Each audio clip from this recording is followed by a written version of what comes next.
buenas noches, dependiendo del lugar en el que usted se encuentre. Soy su amiga Nelly Acosta de su canal de YouTube Salud a la Carta y en estos momentos estoy aquí para intentar darle respuesta a una pregunta que me suelen hacer muchísimas personas. De ahí que nuestra reflexión se titule ¿Kombucha conviene tomarla? Mis queridos amigos y amigas que me escuchan, hoy vamos a estar hablando precisamente acerca de esto. Y vamos a comenzar nuestra reflexión recurriendo a la Biblia, a la palabra de Dios. En el Nuevo Testamento, en el libro de Santiago, capítulo 1 y versículo 5, se nos dice como sigue: si alguno de vosotros tiene falta de sabiduría, pídala a Dios, el cual da a todos abundantemente y sin reproche, y les será dada. Esto, mis queridos amigos y amigas que me escuchan, es una promesa que nos llega directamente de nuestro Señor, de Dios, nuestro Creador. Y ciertamente necesitamos de la sabiduría divina, porque nosotros estamos viviendo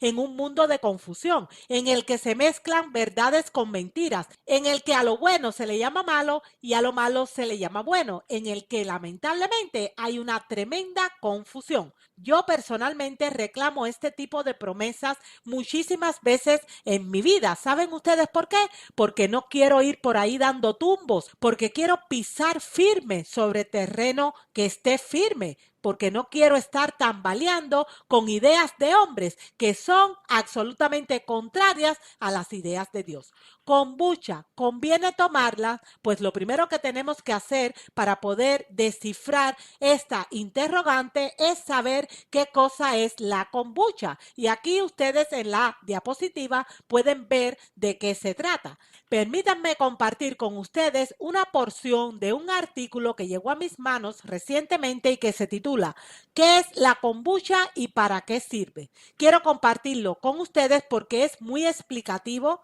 lo que aquí se dice.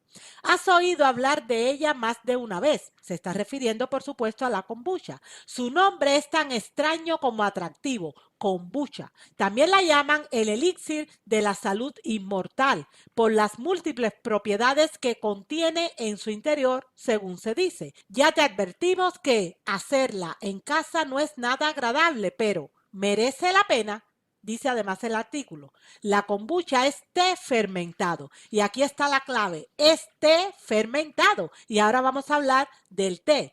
Y para procesarlo hace falta té, azúcar y una serie de hongos y microorganismos que son los que les darán las propiedades de las que todo el mundo está hablando. Estos hongos son como la masa madre en el pan o los hongos lácticos en los yogures. Y el problema no es el hongo, porque hay hongos malos, como es el caso de los champiñones o las setas, pero hay hongos curativos que realmente tienen propiedades beneficiosas para el cuerpo cuando uno los consume de manera puntual. Son medicinales, tienen propiedades terapéuticas. Pero estamos hablando de que para que ese hongo pueda crecer y pueda fermentar esta bebida, se necesita té y se necesita azúcar. Y esas no son buenas noticias. Dice además el artículo, estos hongos lo que hacen es crear una capa en la parte superior del bote donde te pongas a hacerlo y que hay que retirar cada vez que te quieras servir líquido de kombucha, porque lo que se toma es el líquido, no el hongo. El resto del tiempo deberá estar en contacto con el té para que siga fermentando. De esto se trata la kombucha, este fermentado por determinados hongos que se cultivan en este tipo de bebidas. La pregunta es, ¿cuáles son los beneficios que se le atribuyen a la kombucha que ha hecho de esta bebida algo tan famoso en los últimos tiempos? Pues el mismo artículo nos da la respuesta. Por ejemplo, sustituye a bebidas gaseosas. Si estás a dieta y quieres decir adiós a las bebidas gaseosas con azúcar, la kombucha puede ser un sustituto más interesante. Eso sí, no abuses puesto que también tiene azúcar. Ya hemos visto que ese hongo necesita azúcar además de té para poder crecer. Estos son los beneficios que se les atribuyen a la kombucha. Nos dice el artículo además, elimina toxinas. Si estás en un periodo detox, y ya sabemos que la desintoxicación se ha puesto de moda, por eso hay tantas personas que recurren a tomar kombucha, pues la kombucha puede ayudar a eliminar toxinas, ya que te ayudará a ir más al baño, a orinar, y por lo tanto tus riñones estarán en constante movimiento. ¿Y saben qué? Eso es una verdad a medias, porque es cierto que te va a ayudar a ir más a hacer pis, porque estás tomando líquido, pero eso también se puede lograr tomando agua o tomando jugos verdes. Vamos al tercer beneficio que este artículo enumera. Dolor de cabeza. La kombucha, al estar basada en té, contiene una cantidad de cafeína que le puede venir bien al dolor de cabeza. Noten ustedes lo que se nos está diciendo. Resulta que como la kombucha es cultivada en té, tiene cafeína y esa cafeína, según esta fuente, viene bien para tratar los dolores de cabeza. También tiene propiedades que ayudan a mejorar las migrañas y en último lugar se nos dice en este artículo que la kombucha mejora la digestión. La kombucha, al ser una bebida probiótica, equilibra los niveles de acidez de tu estómago y por tanto te ayuda a superar en ese momento esos dolores que te pueden dar cuando estés con una digestión complicada. Pero las digestiones complicadas vienen sobre todo porque no se come de manera correcta. Saben, esto es lo que solemos hacer como seres humanos. Violamos las leyes morales de Dios, violamos las leyes de la salud, que también son leyes de Dios, y después buscamos verdaderos potingues para tratar de solventar aquellos problemas que nuestra irresponsabilidad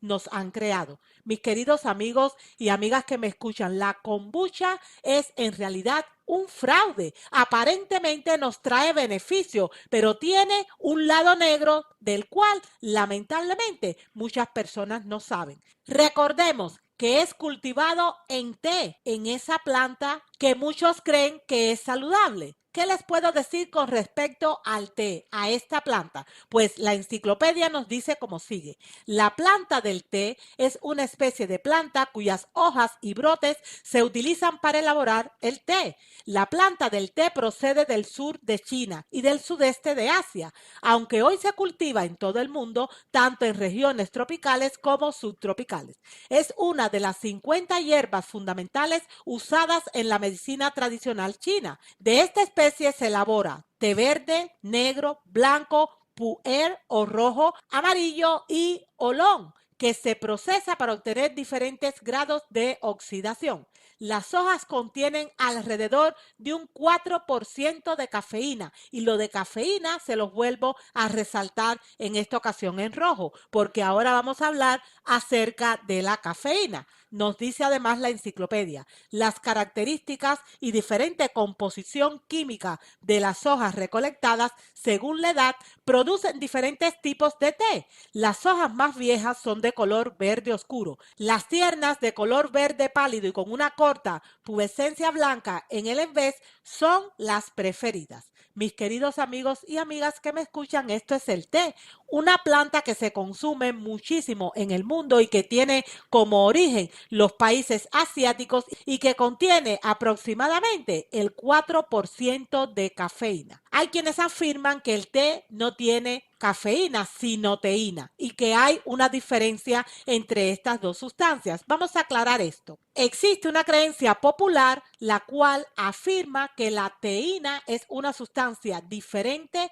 a la cafeína encontrada en los granos de café. O sea, hay personas que entienden que la teína que se encuentra en el té no tiene nada que ver con la cafeína que se encuentra en el café y que tantas personas saben lo perjudicial que es para la salud del cuerpo. Pero nada más lejos de la realidad.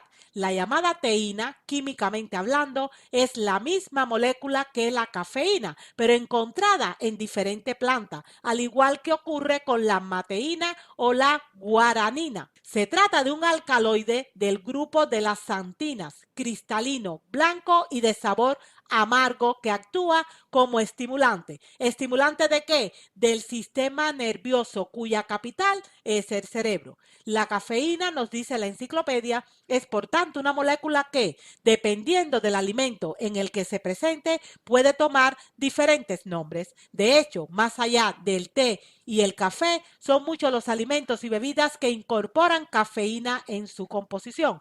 Plantas como el guaraná, el mate o el cacao también tienen un contenido de cafeína que llega a nuestro organismo cuando los consumimos. Además de productos naturales, también incorporan cafeína sintetizada productos como los refrescos, incluso algunos medicamentos.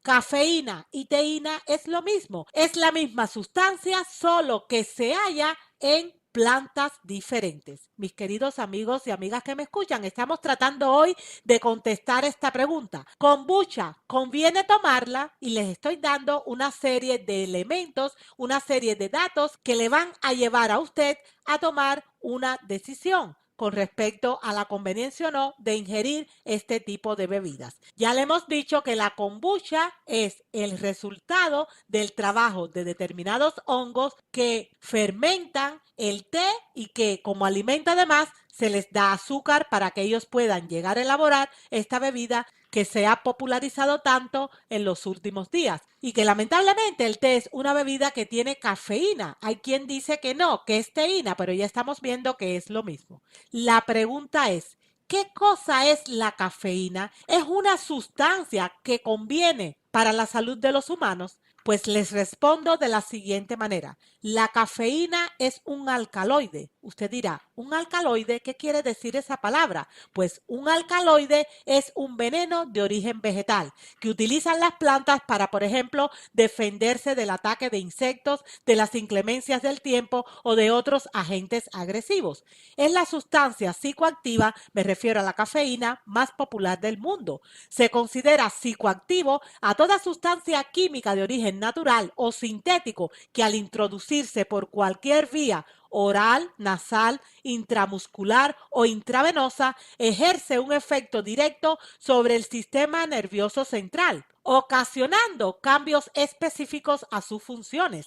Estas sustancias son capaces de inhibir el dolor, por eso la cafeína forma parte de muchísimos fármacos, sobre todo aquellos que se utilizan para tratar gripes o resfriados, modificar el estado anímico o de alterar las percepciones. Eso es la cafeína. La cafeína es un alcaloide, un veneno de origen vegetal que forma parte del té en el cual se está cultivando la kombucha. Mis queridos amigos y amigas que me escuchan, les quiero decir más. El doctor Vermont W. Foster, en su libro New Start, o sea, Nuevo Comienzo, escribió como sigue. La cafeína engaña nuestro sistema nervioso, pero eso solo es el comienzo. Además, aumenta los ácidos grasos que circulan en la sangre. El aumento de los ácidos grasos más el efecto del estrés y el aumento de la presión sanguínea que produce la cafeína preparan el terreno para un ataque al corazón. Fíjense, yo me voy a tomar la kombucha porque se supone que es medicinal y miren todo lo que me puede crear.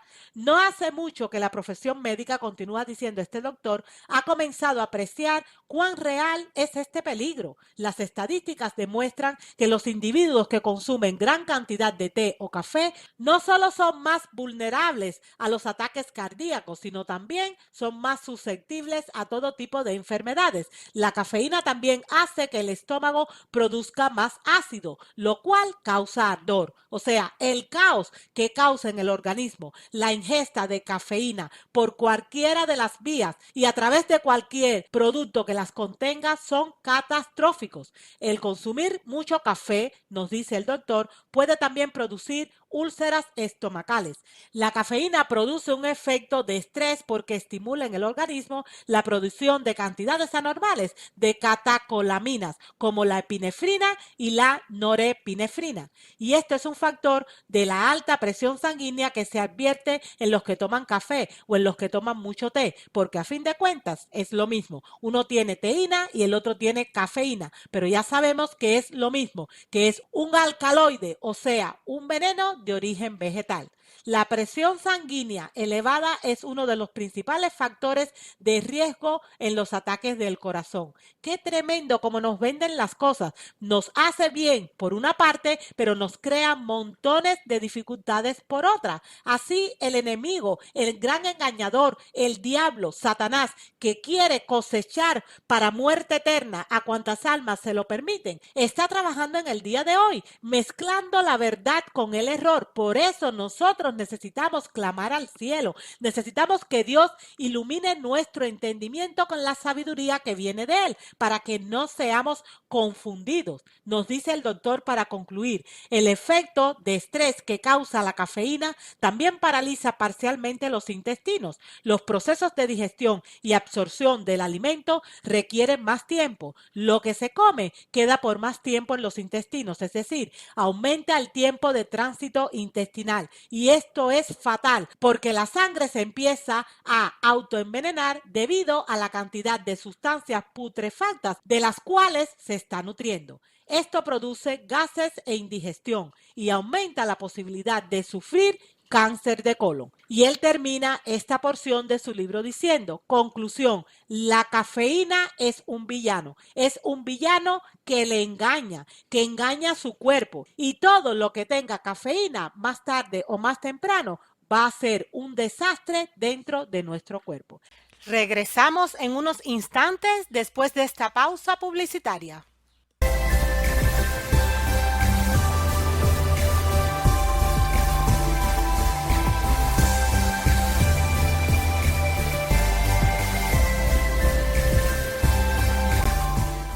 El consumo de cafeína crea, además de todo lo que les comenté, deficiencias de vitaminas y minerales, especialmente de calcio, de vitamina E y de hierro. Imagínense que el calcio es fundamental para la salud de los huesos. La vitamina E es una de las sustancias más antioxidantes que existen, que nos ayudan a prevenir las enfermedades y a mantenernos sanos. Y el hierro es fundamental para que la sangre pueda funcionar correctamente. Y la sangre es el líquido de la vida, que le lleva a las células, pues, nutrientes, le lleva oxígeno, le lleva hidratación y que se encarga además de recoger los desechos que son propios del metabolismo o funcionamiento de las células. Pues resulta que cuando yo tomo bebidas con cafeína, aunque la disfracen con una sanidad que en realidad no tiene, como es el caso de la kombucha, pues yo estoy poniendo en riesgo la salud de todo mi sistema porque, entre otras cosas, esa cafeína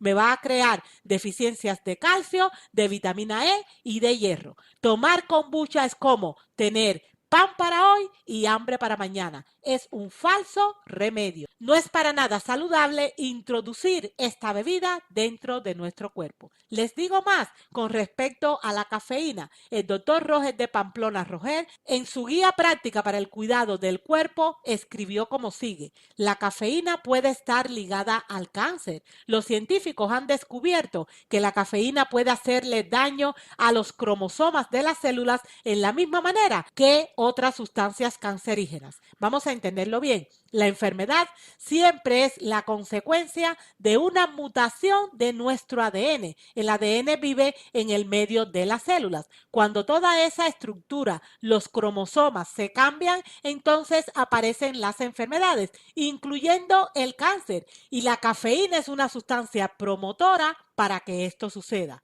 Dice el doctor Pamplona además, hoy día se cree que las bebidas cafeinadas como el café, el té y las sodas, que también tienen cafeína, incrementan la posibilidad de desarrollo del cáncer en el cuerpo humano. Los descubrimientos más recientes muestran que, además de todo esto, la cafeína a largo plazo también acelera la pérdida de la memoria y la capacidad de aprendizaje. El doctor Pamplona menciona, la cafeína incrementa los riesgos de padecer cáncer estomacal, renal, pulmonar, rectal y esofágico. Aumenta el doble el riesgo de cáncer de vejiga en los hombres. Incrementa el riesgo de cáncer de colon en un 250% e incrementa el riesgo de cáncer de ovario y también de páncreas. Todo esto trae consigo la cafeína e insisto en la idea. Nuestro tema de hoy se titula Kombucha, ¿conviene tomarla? Yo les pregunto, ¿ustedes creen que conviene tomar una bebida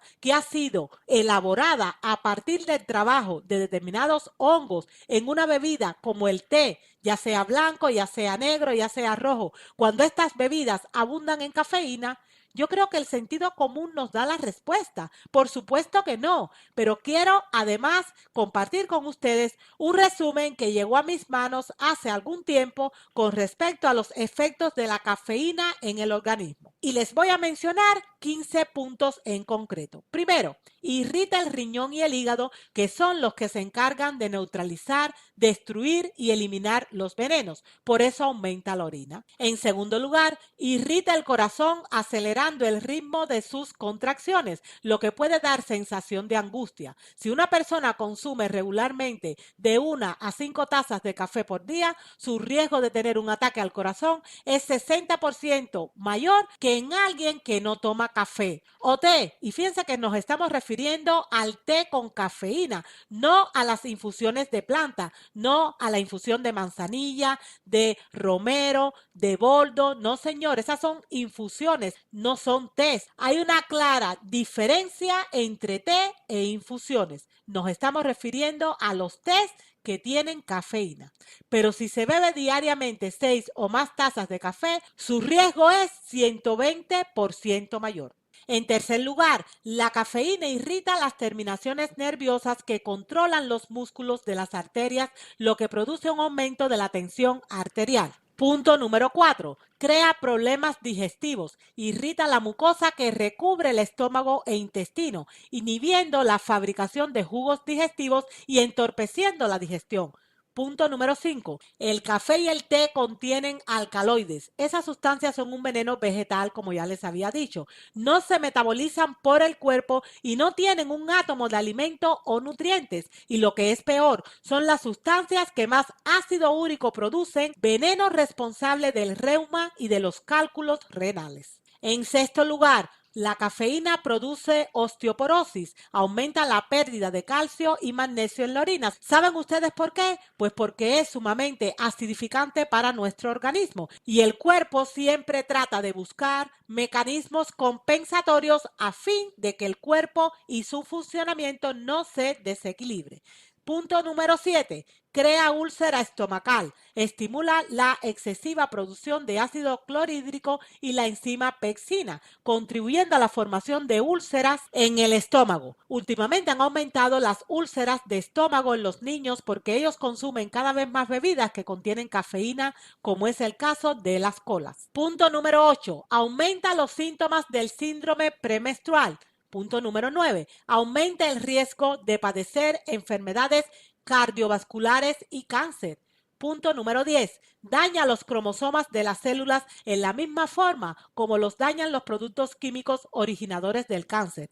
Punto número 11. Aumentan la probabilidad de formación de cáncer, especialmente de vejiga, pero no solo de vejiga. Ya hemos visto que aumentan la posibilidad de tener cáncer en diferentes órganos del cuerpo. Punto número 12. Seguimos enumerando los efectos de la cafeína sobre el organismo. Puede aumentar el colesterol en sangre. Punto número 13. Puede producir sobretensión muscular. Los músculos y nervios de la persona que toma cafeína se mantienen tensos y excitados todo el tiempo. Los efectos que produce en el organismo son similares a los de la morfina, la nicotina y la cocaína, pues la cafeína, al igual que esas sustancias, es un alcaloide y es una droga porque nos engancha, porque hace que las percepciones se alteren y además de eso crea adicción. La respiración se acelera y mantiene todo el cuerpo trabajando cuando necesita descanso. Los sistemas que controlan las reservas del cuerpo son excitados y se gastan estos recursos innecesariamente. Punto número 14. puede empeorar la diabetes. Cuando se ingiere cafeína, el azúcar de la sangre sube y la persona se siente reanimada, con más energía, pero esta energía ha sido tomada de las reservas por el estímulo de la cafeína, o sea, es antinatural la reacción que causa en el cuerpo, pues esta no contiene ningún nutriente que suministre fuerza. Por lo tanto, el azúcar bajará rápidamente y la persona se sentirá más cansada que antes, porque se crea un círculo vicioso, lo que obligará a tomar otra taza con una dosis mayor de cafeína para volver a sentir el estímulo de fuerza y energía. Este sub y baja de azúcar en la sangre agrava la diabetes, hace que el corazón lata irregularmente, eleva el colesterol en la sangre, trayendo la posibilidad de un ataque cardíaco e inicia los problemas con presión alta y baja. En último lugar, menciono lo siguiente: crea la ingestión de cafeína otros problemas sobre la salud que se han relacionado directamente con ellas: alergias, insomnio, irritabilidad, palpitaciones, fiebre, fatiga, ansiedad, depresión, convulsiones, temblores, alucinaciones y supresión del sistema inmunológico, que es nuestro sistema de defensa.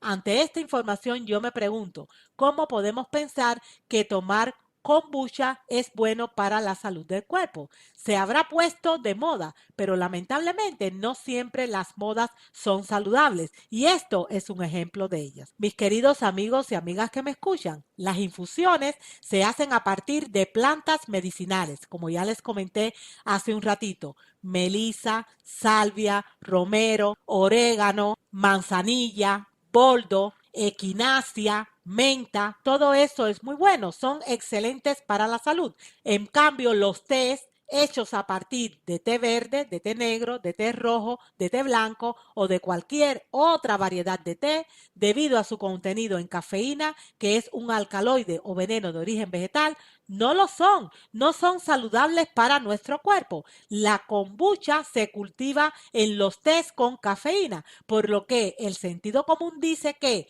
pese a sus aparentes beneficios, al consumirla el riesgo para la salud es más que evidente. Mis queridos amigos y amigas que me escuchan, nuestro tema de hoy, recordemos que se titula Kombucha. ¿Conviene tomarla? Yo doy gracias a Dios por toda la información que Él permite que llegue a nuestras manos cuando nosotros nos ponemos de rodilla ante Él. Recordemos Santiago 1:5, lo que dice: si alguno de vosotros tiene falta de sabiduría, pídala a Dios, el cual da a todos abundantemente y sin reproche, y les será dada. Y cuando esta bebida se empezó a poner de moda y tantas personas me preguntaban acerca de su conveniencia o no, como personalmente ni la consumía ni la conocía, me puse a investigar y esa promesa de Dios ha sido cumplida en esta presentación, porque nos está alumbrando nuestro entendimiento con argumentos que son irrefutables. Mis queridos amigos y amigas que me escuchan, hace más de 150 años, Dios tuvo a bien levantar una humilde mujer que se llamó Elena G. de White y que es la mensajera del Señor para estos tiempos. Ella escribió multitud de libros que fueron inspirados por Dios y uno de esos libros se llama Consejos sobre régimen alimenticio. Yo le invito a leerlo. Miren lo que Dios nos mandó a decir a través de su mensajera hace tantísimos años. El régimen de alimentación y las bebidas estimulantes de estos días no conducen al mejor estado de salud, aunque el enemigo intente disfrazarlo. El té, el café y el tabaco son todos estimulantes y contienen veneno. No solamente son innecesarios, sino perjudiciales y deben ser descartados si hemos de agregar al conocimiento temperancia. El té es venenoso para el organismo. Los cristianos deben abandonarlo. La influencia del café es hasta cierto punto la misma que la del té, pero su efecto sobre el organismo es aún peor. O sea, el café es peor que el té, pero los dos son malos. Es excitante y en la medida en que lo eleve a uno encima de lo normal, lo dejará finalmente agotado y postrado por debajo de lo normal. A los que beben té y café los denuncia su rostro, su piel pierde el color y parece sin vida. No se advierte en el rostro el resplandor de la salud.